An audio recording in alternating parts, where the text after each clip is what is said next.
Patreon! Guys, I'm so excited. Good morning. It's morning here. News, spoiler alert, I should say. Lauren, you're in Florida right now, right? I am. It is ridiculously hot still. Oh my gosh. So also spoiler alert, our Patreons know I've been recording these episodes a bit in advance. So this episode's coming out in December, but we are recording this just before Halloween. But Lauren, so end of October, what is your weather like in Florida right now? It's like 95 degrees. It's ridiculous. I think it says it's like 85, but it feels like 95. It's just, I don't know. I'm crossing my fingers that Halloween is not going to be ridiculous, but that's funny. So I imagine you guys kind of hope that Halloween isn't brutally hot. We hope that Halloween doesn't bring snow. That's really interesting. My weather app is saying it's 62 degrees out now, which actually is quite nice. I love 60 degrees. Like, it's a great temp for me. I hate you. I told my husband last night that I saw somebody who was wearing, like, I saw a picture on Facebook and they were wearing a sweater and you're wearing a sweater. And I was like so jealous. I'm so jealous of that person. I want to move north. Yes, yeah, I love this temperature, but I feel like we're in this chapter for a very short period of time, and then we go into a very cold, gray, dreary, muddy winter for a very long time. Yeah. So we get to enjoy this period now, which I like, but like December is fun because of the holidays and stuff, but then January and February just feels like a very long, wet season. So very true. Very true. Yeah, which is fun because that's what we're talking about December here, which I'm really excited about. Before we jump into that, because it is Halloween, I wanted to share because I know some of our Patreon supporters are equally nerdy on the Harry Potter front. Are you a Harry Potter fan? I'm not. I never read it. I think it was just it came out at a time when I think I was like studying so much that I didn't read any fiction. I was working too hard to be smart, Danielle. I couldn't have time for Harry Potter. Well, fine. I made time, okay? I made time. No, it's fair. But I think I preferred, when did it come out? When did Harry Potter come out? What year was that? I don't know this. When did Harry Potter come out? I want to say it's 97, but that's the Battle of Hogwarts of the date I have in my head. I'll get you an answer. Okay. Harry Potter release date. 20 years ago. We know this. I think. Hold on. Let me tell you the right thing. That is the movie, Danielle, not the thing. Oh my gosh, no. The movie came out 20 years ago? No, Harry Potter, the movie came out 2001. The Sorcerer's Stone is 1997. I was right with that. Okay, or Philosopher's Stone. Yeah, so about 20 so then it was probably, years. So I was in middle school in like 2000, and my middle school was like brutal, and I was like studying all the time. And then after that, I think I got into like James Patterson, like murder stuff. So I like them too. That's fair. Yeah. And that was like high school-ish. And I think that I don't know. Yeah. And again, I was still studying like crazy. So yeah, it's just one of those things. I think it was just one of those series that I just got sucked into, and it came at a time in my life where I was like growing, and like I had lost my grandfather right before the last book came out. Like, so it was like it just came at like good comforting times for me that I was able to not distract from what was going on, but it was a nice little like escape, if you will. So I dug it. Yeah. But I'm a really big fan. Dan is too, so we tend to like bring up Harry Potter every now and then, but. I feel so left out. I know, right? It's okay. We don't judge too hard. That is a question, on the application form for people that say like, hey, I want to, come work with the GPNAC team. One of the questions on my obnoxiously long form is, do you like Harry Potter and how much? I love it. I can't say it plays a major role, but I certainly ask it for a reason. I love it. Yep. I definitely... I feel like you have to have those like qualifiers. Yes, yeah, you have to have qualifiers for like certain things. Yeah. Yeah. Well, but anyway, I'm excited for it because the little guy in our house who's 8, just turned 8, he is dressing up as Harry Potter for Halloween. All of my dreams are coming true. I'm Oh so my excited. gosh. And it was his Oh my idea. God. I had zero influence other than saying, "Oh my God, really?" That So, is awesome. yeah, That I'm is pretty so pumped for fun. him. Yeah. All right. So, on that note, let's talk about the holidays. Are you ready to jump into the episode? Absolutely. Let me get my little drinky drink of water. Uh, Hmm. Everybody at home or at home, all of our Patreon supporters know too, I'm going through the Invisalign thing, which means my mouth is also always dry. Wonderful. It's just one of the many perks of having braces as an adult. So, Yes. all right. So, I am going to count us in and then we are ready to roll. Dan always does this, but because he is not here, as we know, we go in 5, 4, 3. Hey, everybody. I am so excited to be talking about the holidays. Ooh, I feel like I should insert some like jingle ho ho ho sounds that I know I'm never going to be able to do, but pretend like I did because that would be really exciting. We're talking about the holidays today and kind of how you can navigate that as a couple because we're in the thick of it and it's probably going to come with some challenges depending on you and your family dynamic and your friend group and all the different things. And as you know, I have a wonderful guest co-host on today because Dan is not here. He is still enjoying the time with his babies. But my guest co-host today is Lauren Grove of Every Last Detail, which is an amazing blog that if you haven't been on yet, you need to be on. But Lauren, I would love for you to tell us a little bit about yourself. Oh man. So I'm Lauren. I run a wedding website called Every Last Detail, and I actually started it after I got married. A lot of people tend to have started blogs and websites like while they're getting married or while they're planning their wedding, and I did things a little backwards with it because I discovered that I did a lot of things wrong, or maybe wrong's not the right word. Like I just could have been more knowledgeable about things. And given I planned my wedding 10 years ago, so things were a lot different back then, at least in terms of the information that's available. I think big publications like Style Me Pretty were just starting around then. I got engaged in 2007, planned my wedding all throughout 2008, and got married in 2009. And I got engaged on December 23rd. So I was definitely a holiday engagement. So this is kind of like perfectly timed. Um, and I just figured out that if I had just known more, my wedding day would have been a lot better. I would have spent my money a lot better and a lot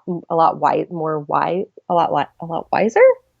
More um, more smartly. That's the word. yes, yeah, that's better. That's better. Um, and so I took a wedding planning class. I have no idea. Like, I guess that's just the direction that I was going, and became a wedding planner. I got a really awesome job with a company where I was planning and designing weddings and also busting my butt and setting up weddings and all of the craziness. And I learned a lot. And I started Every Last Detail while I was doing that. And I thought that it was going to be like a stepping stone into a wedding planning business. And so I was like, Every Last Detail, I love details, blah, blah, blah. This is, there wasn't really anything around called Every Last Detail. So I started this blog and I started writing educational stuff, like questions that I would be getting from brides and grooms when I met with them for consultations. And, things like, yeah, it's going to be really hard to find a photographer for $800 and like just stuff like that. Like why you need a wedding planner, the difference between a coordinator and a planner and things like that. And I started writing all about that and it just became a thing. And I became known for my candid educational posts, and everything that I share is predominantly in support of hiring wedding professionals.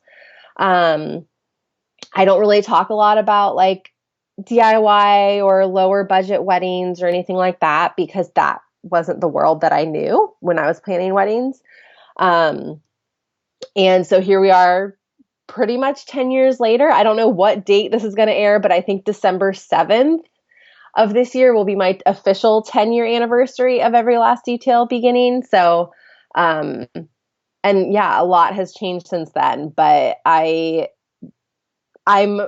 very thankful that I have the opportunity to be able to, I always say, inspire and educate brides and grooms because I feel like there's just not, I view myself as kind of a bridge between between wedding professionals and brides and grooms. And so I've been really trying to utilize that a lot lately and kind of like connect with brides and grooms on a deeper level. So then I can go to wedding professionals and say like, hey, this is what brides and grooms are saying. Like you may or may not be a little out of touch with things. Yeah. So yeah.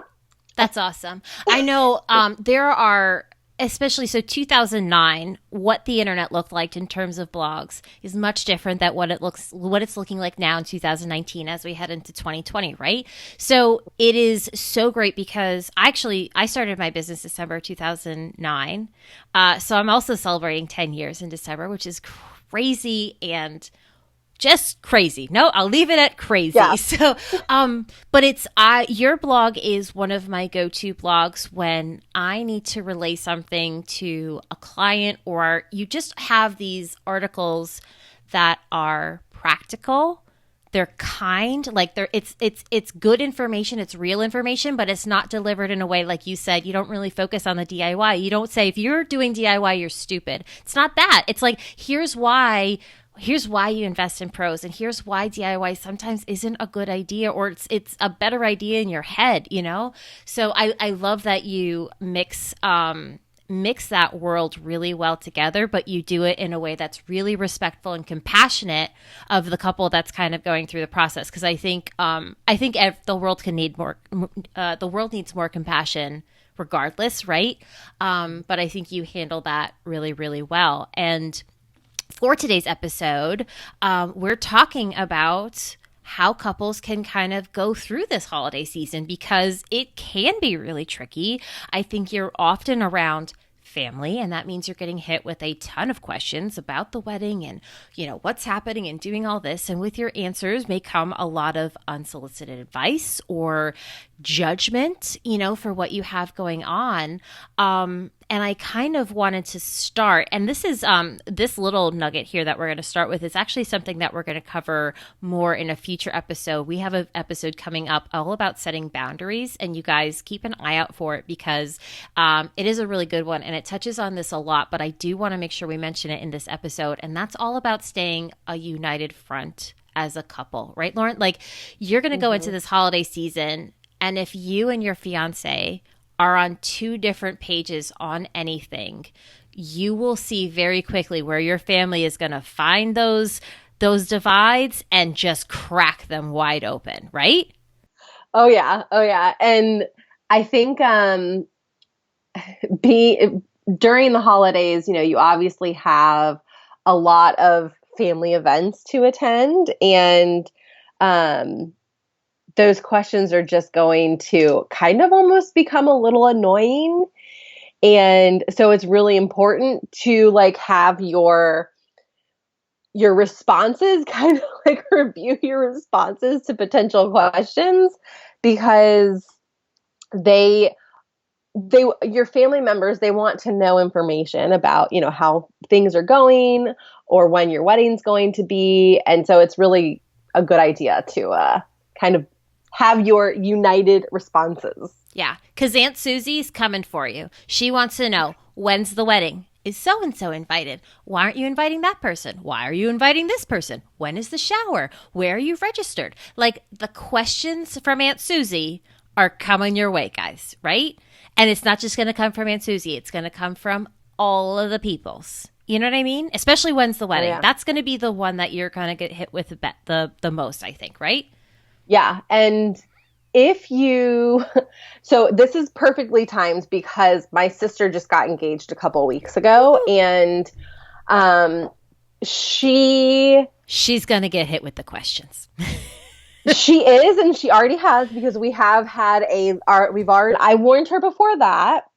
But so I ain't gonna be like they're gonna say, oh, I want to see your ring, like congratulations, blah blah blah, and then you're gonna start to get the questions. So she actually has said that she wants to wait a while.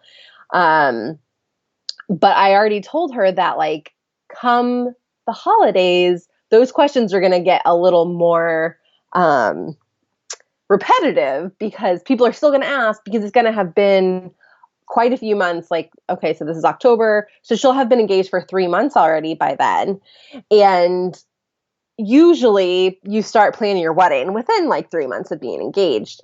So I'm going to try to push her a little bit and get her to at least commit to, I mean, I'm talking like she doesn't even know if she wants a destination wedding or if she wants an at-home wedding or if she wants like a normal venue. Like I at least want her to like be able to have an answer for people regarding, oh, like we're thinking winter 2020. She's even saying 2021 for some stuff.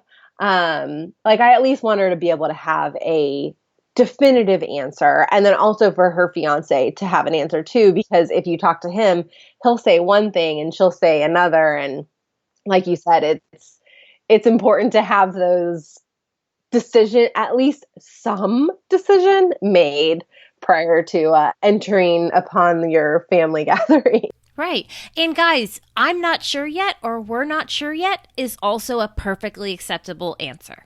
There is nothing wrong with that whatsoever. Your sister will be engaged for a few months.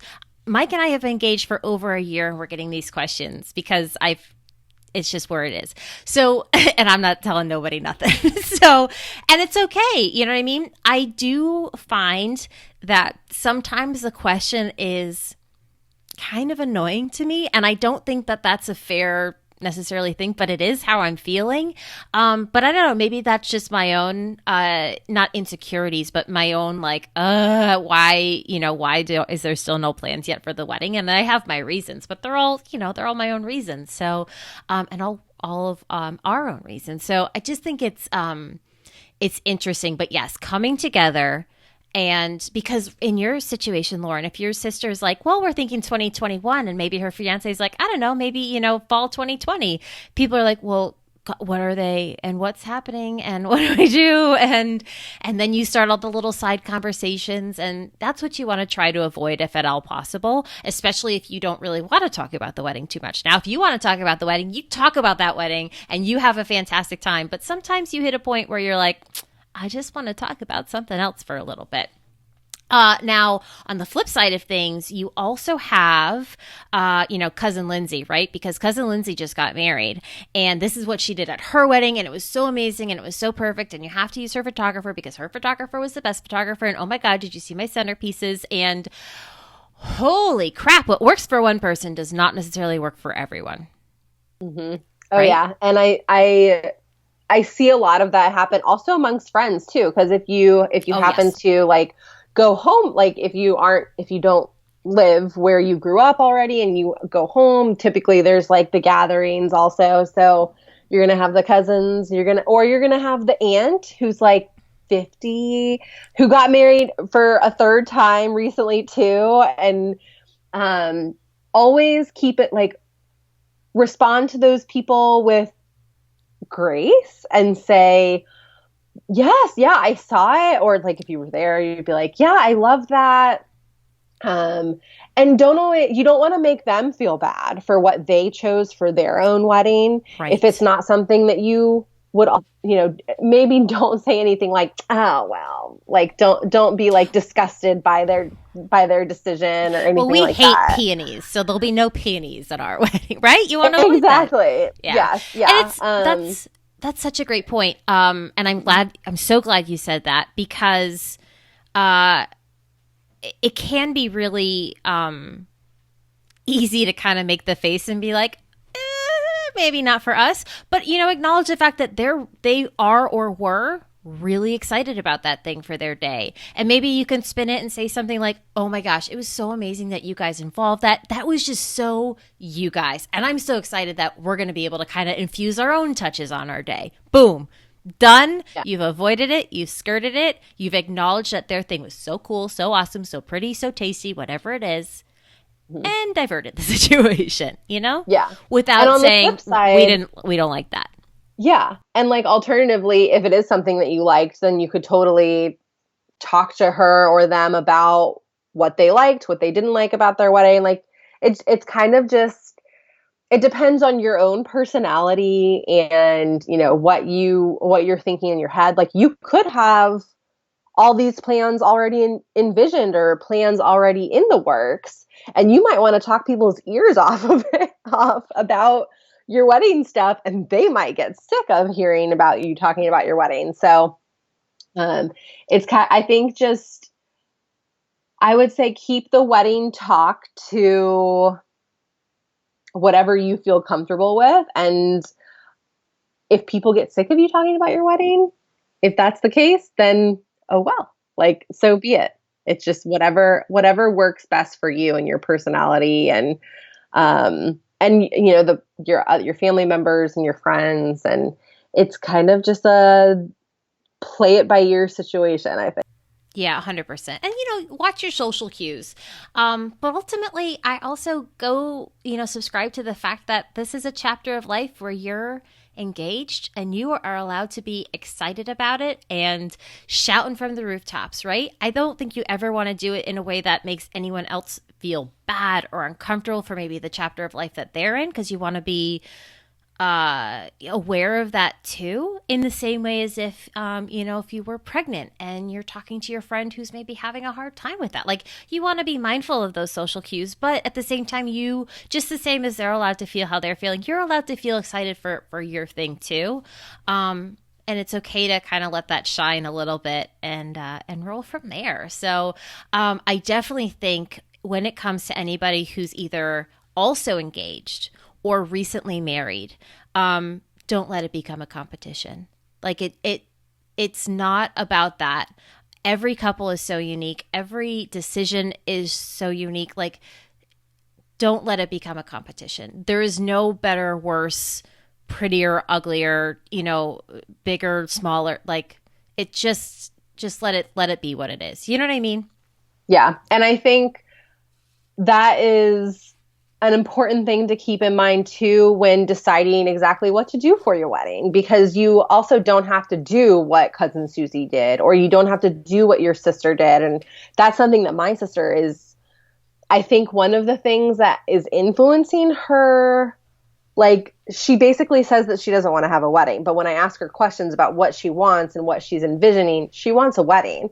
She just doesn't want a wedding like I had, given that it was in 2009. So there weren't quite as many ideas going around out there when Pinterest didn't exist and Instagram didn't exist. But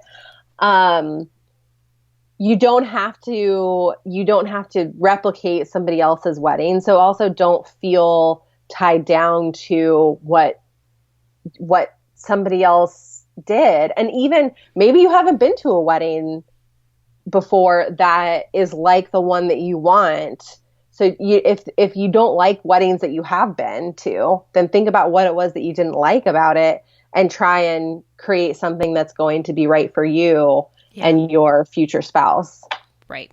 And I think also, maybe there's some advice I can give. Was there anything that you did that you would maybe do differently, or was there anything you did that you were so excited that you did, if you want to keep things positive, right? Use, if they're willing to talk about it, use that information and see if it could apply to you. Like maybe they said, yeah, you know what? We planned our day. We had, we did this really awesome thing in the morning. Maybe they did like a yoga class all together in the morning. And it was just like, it set the tone in a really great way for the day. And you're like, that sounds amazing. Maybe yoga is not your thing, but maybe you do a spin class in the morning with all of your friends, or, whatever it might be, but use those little things as like launching points to kind of set the foundation for what you guys want to do for the day. So I like that. Yeah, I like that too. On the other side of family, with family often comes food, right? So can we talk about food? I love food. Me In my too. house, there's like when there's get-togethers, it's always what do you want to eat, right? It's Oh yeah. just right. Are there any fun food family traditions that you guys do holiday Oh man, wise? my family. My mom's side is Italian. So we typically do like for Christmas, we typically do like some kind of fish type thing on Christmas Eve. Usually it's actually like shrimp, but like whatever. That's because it's easiest. It's usually easier to make. Yeah, we usually do like shrimp scampi just because it's easy to make for a whole bunch of people because we usually have a lot of people. And then Christmas Day, we kind of change it up a little bit. We've as my whole family has gotten older, of course the families get bigger, and then you have little ones that need, that want to hang out with their toys or whatever. So over the years, we've kind of got our Christmas Day celebrations have gotten a little bit smaller. So in recent years, my husband has decided that he wanted to do like, I think it was like a prime rib or something, or prime, I think that's what it's called. Um, so that's kind of become our tradition. It just usually depends on how many people we end up having. But, and then like the typical like cheese and crackers and all of that good stuff. But, yeah, food All is the usually, things yeah, it's usually, we I mean, super excited about the holidays because I of know, the right? food for sure. As Yeah. we're talking about it, right? It's getting very exciting. I've got some Italian in my family, so we make the cappellettis and the raviolis in the weeks kind of leading up to it, and that's usually what eventually comes out either Christmas Day or at some point whenever we're all together. But Right. it is a lot of food, right? And Oh yeah. if for those of us that are trying to kind of like feel and look our best, like maybe we're using the fact that hey, we're getting married, we're going to make some like really good lifestyle shifts or changes, or you're just trying to be more aware of what you're eating, it's really hard to navigate how do you kind of indulge and take part in the holiday season without either feeling guilt or shame or crappy because you ate the thing that makes you not feel good. You know what I mean? Uh-huh. It's Oh my crazy. gosh. Yeah, I'm probably the worst person to talk to you about this because like I have very little self-control, so it's not a I would say probably being able to have the self-control to not indulge would be a good option, but at the same time, I usually approach things from a YOLO standpoint of, YOLO. yeah, like I mean, what's one bite of in my situation like a cannoli going to or tiramisu? Just one bite or two bites, like whatever. But as long Yeah. as you don't like eat the entire thing.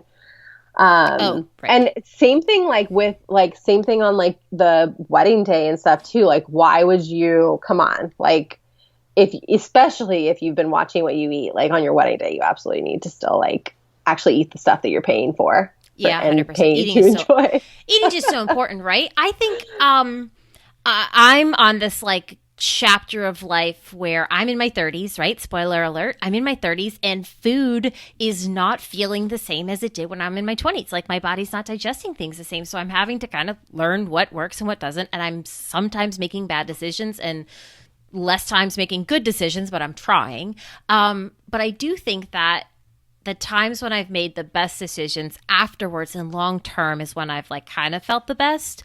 And that if I've made mostly good decisions, when I've made the occasional like I'm doing this thing and I'm good if I eat this thing now. Like you said, I'm not going to overindulge. I'm good if I eat this thing now because I've eaten really good all the other times today or this week or whatever it is. And I'm going to do this without guilt or without shame and I'm still going to partake in the thing. That said, it's also okay if you're going to say, oh my gosh, mom, that looks so good.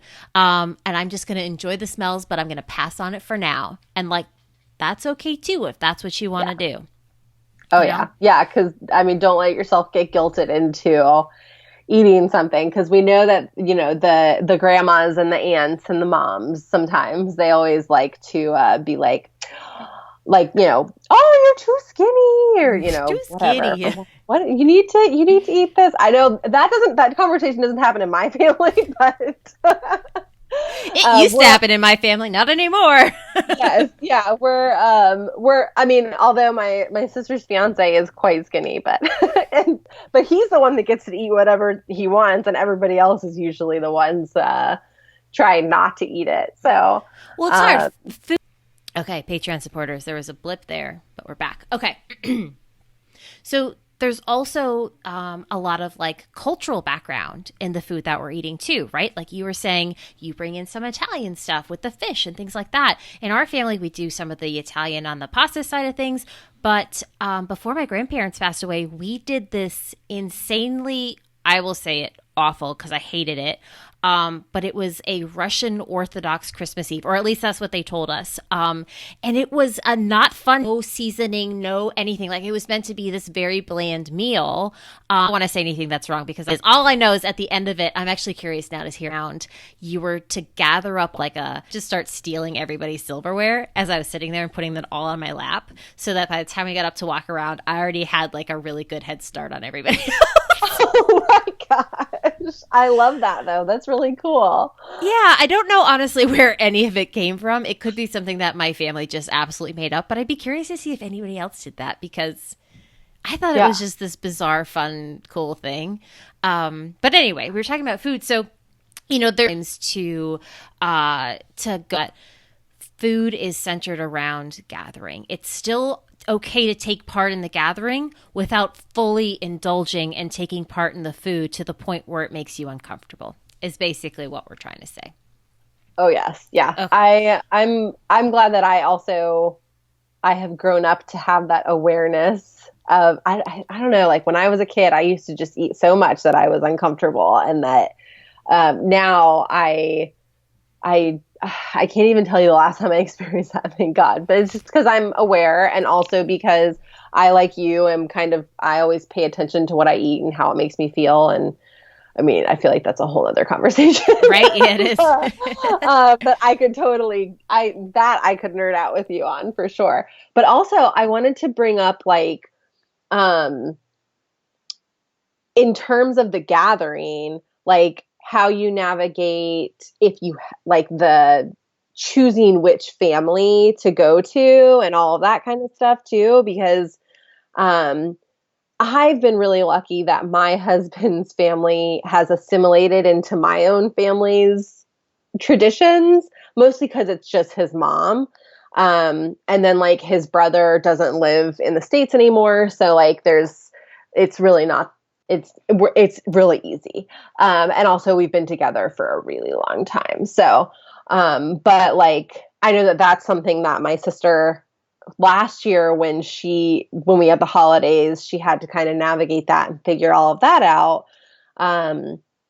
And with her fiance, his parents are divorced, so he already has two places that he has to go to. And it's just an interesting thing to me because I think it's a bit of it can be a bit of a bone of contention for family members and also for you and your future spouse, because like what do you do if you don't all live in the same city? Like how do you decide? And so it's a really good time to also establish those traditions and maybe even bring families together if you have that opportunity. What do you guys do? Yeah, I mean, we are trying to forge some new traditions because it can get to a point where instead of enjoying the holiday, you're spending the entire holiday going from house to house and spending like an hour here, an hour and a half there, 2 hours there. And you just don't, like, you get to the end of the day and you're just like, oh my gosh, what just happened, you know? So as we kind of go through each year, I don't know. It's tricky because my family lives close, as in a 2 hour drive. So that's kind of close, but not really. But Mike's family lives in Texas. So that is a plane ride. And as our ringers know, we have a little guy in the house who I'm a step parent. So it's not something where we can just travel for a few days around the holidays. So it's always a really tricky thing because he also needs to make sure the little guy spends time with his mom in her house, as is fair and as it should be. But it is really tricky to get everybody around. So we're trying to bring people to us, but at the same time, our tiny little house can't always accommodate everybody that we want. But yeah, it's hard. But it is okay to ask your parents about forming or your family, about forming your own new traditions. It's okay to kind of have that conversation and say, like, what can we do that we can still be together?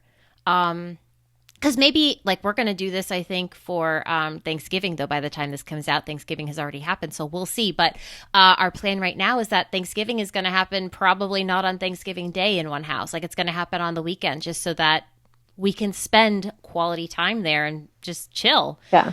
And Yeah. as far as my mom's concerned, she doesn't care when the heck she makes the turkey. You know what I mean? She just wants Yeah. us there. So, Exactly.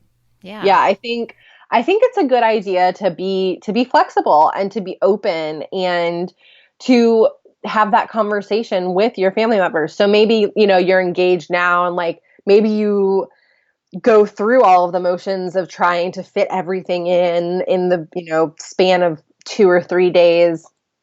But like then after the holidays have that conversation of like, dude, like that was really hard and that was really stressful. And so then like start a conversation with your family about, what could we do? Or, could we combine, can his family come to my family's for Christmas Eve? And then or even like swapping out years. I know um, my cousin, he and his wife do that. So like they alternate between like one year they'll come here for Thanksgiving and then like the next year they go to her family's for Thanksgiving and then they like alternate for Christmas as well.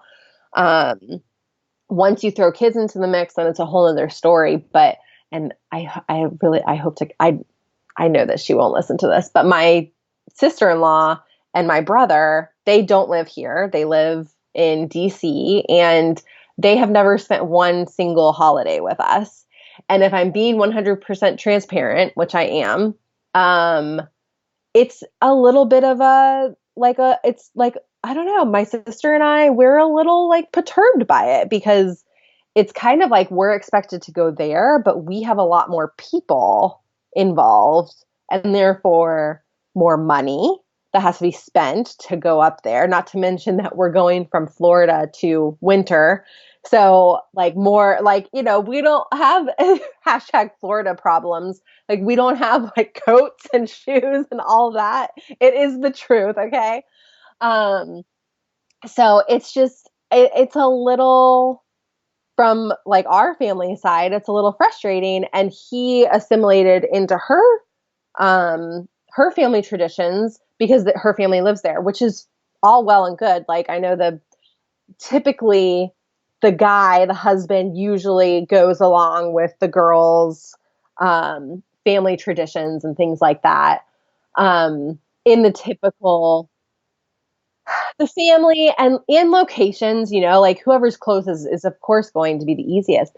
But all that to say that like, try and make sure that your family that isn't close by, like that try every couple of years to at least try and spend a holiday with them and make that a part of your thing. Like, okay, every 2 years we're going to make the trip to Texas or, whatever. Yeah.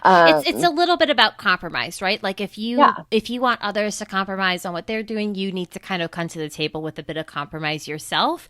But if you come to it from a place of, maybe this year you're running from house to house to house to house to house. Maybe after the holidays have kind of settled down, you can have that conversation with the person you need to have it with, that like, I didn't like that we didn't get to spend a lot of time with you. What can we do differently next year to make that happen? And that doesn't say we don't want to go from house to house to house. It says we want more time together, more quality time. What are your thoughts? And that's where you can kind of lead into the conversation. Another thing that you mentioned briefly there, but I want to talk about more, It's expensive. Holidays can be expensive, not just even the travel, what we were talking about, but like gifts for everybody. And if you're a couple who's financially taking care of your wedding, which is amazing and awesome, it is a hard blow when the holidays come, when you're putting all this extra money away to plan the wedding, and now you're going, oh crud, we've got to get gifts and travel and all these things. You're good. I have a pretty good solution for that, actually. So, hold on, let me take notes real quick because I need to know. So, of course, it depends on where you're at in your planning, but ever since I got married, the wonderful thing has been pictures as gifts. And I know that it's like cheesy, but your engagement photos, print them out, put them in a frame, like literally. I have purchased like a $5 frame at Walgreens on my way to a family dinner and printed out a picture from a family photo shoot, stuck it in a frame, wrapped it, here's your present. And then once you get married, a framed picture or like a little like album of pictures from your wedding, like those go a long way. The parents, the grandparents, the aunts and uncles, they love them. And then if you're going a little bit deeper in with your, siblings or whatever, wedding pictures wise, like a picture of you and them. So make sure of course your photographer should get a picture of you and your siblings. Like those things are going to go a long way. So for now, if you do have your engagement session photos already, make that your like quintessential gift to give everyone. And you can do like now you can do so many things with pictures too. Like, like I know that now that I have a daughter, so like I do like a giant photo book for my mom for Christmas every year now. It takes a really long time to put together, but there's so many options online now and stuff, that it's just, to me, that is the easiest and probably the cheapest gift that you could do while you're engaged and also right after you get married too. So really milk it. I did not even think of that. That's a really good point. I'm not a photo person. Me and Dan get into this all the time because obviously Dan's a photographer. He loves photos. He would be so excited to hear you saying this. And I'm just over here like, I don't give photos. I don't know. Maybe, who knows? Yeah. Who knows what future Danielle thinks? But for now, it is what it is. I am trying to get more photos in my house, though, because I do need to do that. But anyway, there's also nothing wrong with talking to your family about keeping things small or foregoing gifts this year and just like, hey, can we just skip gifts and just focus on spending time together? Like maybe if there's kids, I don't necessarily think that always needs to apply to them, but for the adults, right? Can we just have a really great meal together? Like, let's do that. Let's plan this awesome dinner where we don't have to also stress about gifts and the things. Let's just make a really good meal, and maybe that's your new tradition that you're going to start together as a family. But it's hard. I am a daughter of a person who is amazing and wonderful, but does not listen to me when I say things, Mom, can we not do gifts this year? I've done it twice now on separate occasions, and both times she has like found this mom loophole where she gives me a stocking instead, or gives us a stocking and is like, well, that's not really a gift. It's just a stocking. And I'm like, but we said, and it's hard. It makes me feel like a terrible person because like I kind of stuck to the plan. Yep. But it's hard, guys. And but as you're saying that, I'm thinking like, I wonder what the percentage of people is that like actually don't ever stick to that, because I feel like it's always said in my family too, and like no one sticks to it. Or you get like little tiny things for people, but then it all adds up. And Mike's family. Go ahead. Sorry. I like the idea of doing like dinner and like maybe even planning a separate dinner from the holidays. So then it feels like more of a thing and like more of a gift. So maybe you say like, hey, let's do a New Year's Eve dinner or something like that. Or, and like, this, I know I must be like cheese fest today. Like, but it's a little cheesy, but like you could print out a whole little like gift certificate thing that says like dinner at my house on blah, Yes. blah, blah, or, something like that. Or like the old school, like when you were a kid and you made little coupons for like cleaning or whatever, like you could, I mean, there's so many things now that you could just easily like design stuff on your phone or whatever if you don't have design capabilities, and just say like, this entitles you to a dinner out, or something like that, like Right. something where you're still giving them something, but like it's Right. not going to potentially cost as much Right. as something else. Or you could always go in on a gift with your siblings or other family members too, and just try and like split up the cost of something and make things a little bit better, Right. easier that way too. Yeah. If any of my family's listening, we want a Roomba this year. I want a Roomba so bad, it's not even funny. And Mm. I've decided this over the last week that I want one, but that's where it's at. Nobody listens. Nobody in my family listens to this podcast. I will not be getting a Roomba this year. Anyway, yeah, I also like maybe Secret Santa. Oh, this is what I wanted to say earlier. So Mike's family, and Mike is Filipino, and they have a huge Christmas Eve tradition. It doesn't start until like 9, 10 o'clock at night, and it's out in Jersey. So for us, it's a drive, but it is so much fun. We love going out there.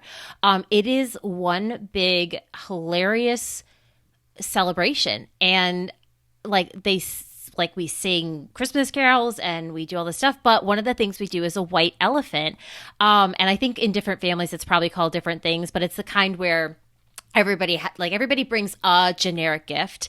You pick a number and then you kind of pick your present, and you can steal and do all these different things, but it's not about the gifts as much as it's about the like hour or whatever that we spend doing it and laughing, and who unwraps what crazy uncle unwraps like a pretty necklace and he's like wearing it because it's Yeah. just fun and funny and a good time. But to get gifts, I mean, there's probably at least, well, I know this from the White Elephant, there's like 80 people that are there.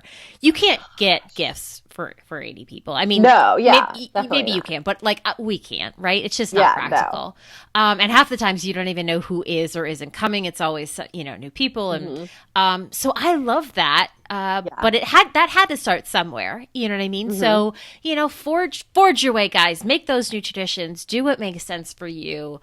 I think that's what it comes down to. Yep. But yeah, I love it. I think that's really cool. So overall, I think it's so important, kind of as you go through this, to ultimately be kind to one another. That's an important thing I have here on my list that I want to make sure. Planning a wedding is stressful. We say that all the time, and we can't say it enough. And sometimes stress doesn't bring out the best in many of us. And when you add the stress of the holidays on top of that, sometimes we don't use our most kindest words, and we say things that maybe we were going to later regret. And, if as you go through the holidays, you find out your future mother-in-law, opted for a hot pink dress instead of the navy dress that you asked her to go with, choose your words and your actions carefully through this process, because those actions and words are going to linger far past the holiday stress, once that's gone Yeah, away, that's very true. Yeah, Yeah. very true. And this time of year is going to be when those conversations are going to start coming out, I mean, especially Yep. depending on when your wedding is. You're Yeah. going to be all together. The conversations are going to happen. So Oh, hang in yeah. there. And Yeah. on the flip side of things, it is also okay, as long as your wedding isn't happening in the very, very near future, it's okay to put a hold on all things wedding. It's okay to put the planning on the back burner and just enjoy your time together. Oh, yeah. You know what I Yeah. mean? Like, I don't think any of your vendors are going to be mad if you're not, well, I can promise you they're not going to be mad if you're not sending them a ton of emails throughout December. Oh, absolutely. Because I mean, and vendors have their own like issues that have to be dealt with throughout the holidays, because a lot of them are dealing with holiday parties, corporate parties, things like that. So it tends to be a little bit of a busy time for some wedding professionals, and like not hearing from you the whole month of December is going to be no skin off their back. Like unless your wedding is the end of December or January and they need an answer from you, if you don't hear from them, then that is okay. Do not freak out about it. And I would let them drive the car in that instance of like whether you need to be in communication with them in the month of December, unless you decide that you are going to start planning your wedding in December. And that's another, maybe you have time off and you can finally tackle wedding planning. Like that is a whole nother thing. And in that case, like, yeah, like December is engagement season for wedding professionals as well. So a lot of them are going to be a little on top of things, unless it's like literally Christmas Day or Christmas Eve or the day after Christmas. But other than, and in those situations, give them a little bit of wiggle room to be able to get back to you if you decide to start inquiring or whatever around then, or book. But it's all unique to your own situation. So 100%. And realize, for those of us that are busy with the holiday events, when we are getting a spare moment, we're doing everything we can to spend that time with our family, because when you work in the event industry, you're not available on weekends. You're not available on all of the times that your family wants you to be available.